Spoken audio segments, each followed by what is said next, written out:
Today I got all the ingredients out and thought I'd grab the camera. I know I made this the proper way, if you will, in another video, but this is poor man's or cheating gourmet's way of making chicken cacciatore. I only have thighs. I don't have the breast and the thighs, but that's what we like. What I'm going to do is dry these off and flour them, a little flour in there, and some salt. And the olive oil is going to go in this pan that also goes in the oven. Okay, it does have a lid too. After I sear the heck out of these on both sides, meaning that pan's going to be really hot with the olive oil in it, and then on both sides I'm going to get these to brown up a little bit. I'm going to remove them and set them aside, probably in that pan.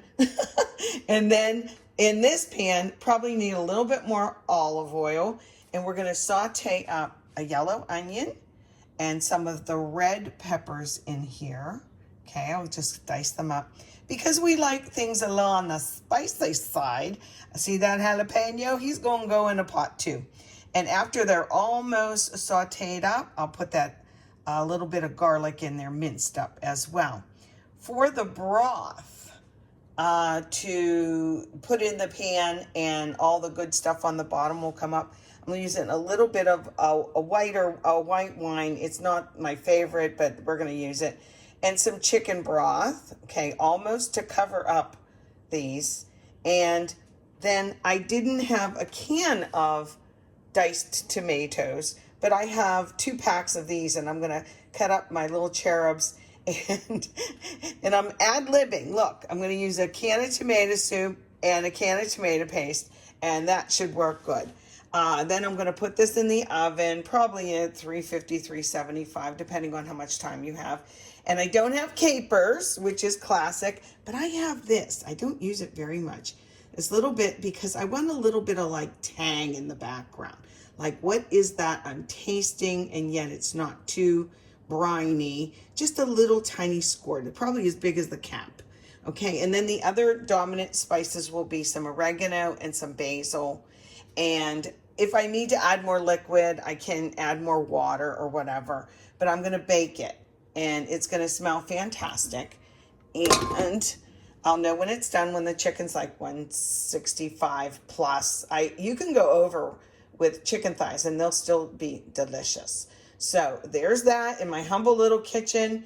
I'm going to get going and hope you'll try your own version of chicken cacciatore. Let me know if you decided something was like, oh, that's a good alternative. Shirley, I'll do that. And let me know. Okie doke. All right. Thanks.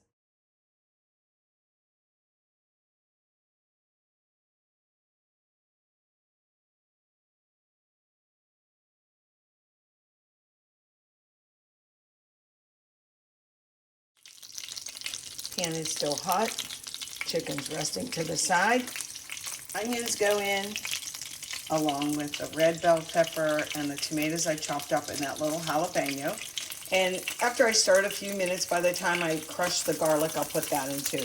Okay, this is hopping hot. Let's get it in there. You may have noticed I decided to pass on the white wine. It wasn't really the white wine that I like to drink. So, or I would have put that in with the chicken and reduced it a little bit. Now it's time for the garlic. I put my spices in now, including that one little squirt of the anchovy paste because I don't have capers. I like my spices to kind of hit the heat, almost saute up with everything else instead of just floating in the broth. This smells incredible already. I'm going to add my chicken broth, a little bit of that. I'm going to go around the corner. Ooh, listen to it talk back to me. And I'm probably not going to use the paste. See, this is the beauty of just cooking at home. If you don't have a real recipe and you just like can change your mind midway. I'm just getting all the good stuff off the bottom. Whoops, without splashing that. Get in there, you. Almost time to put you back, chickie baby.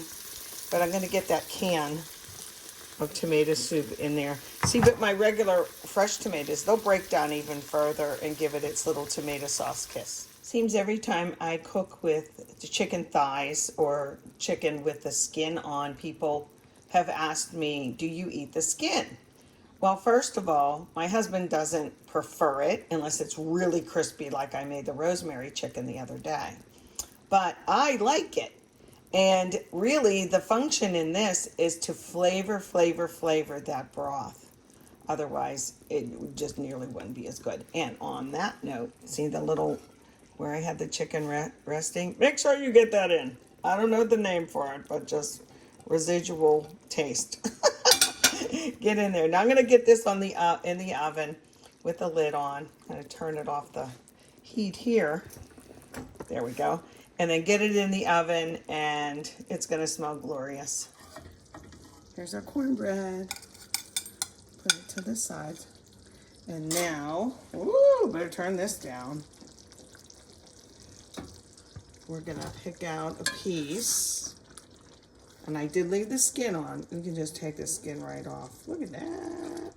And the sauce smells so delicious. Put a little bit like that.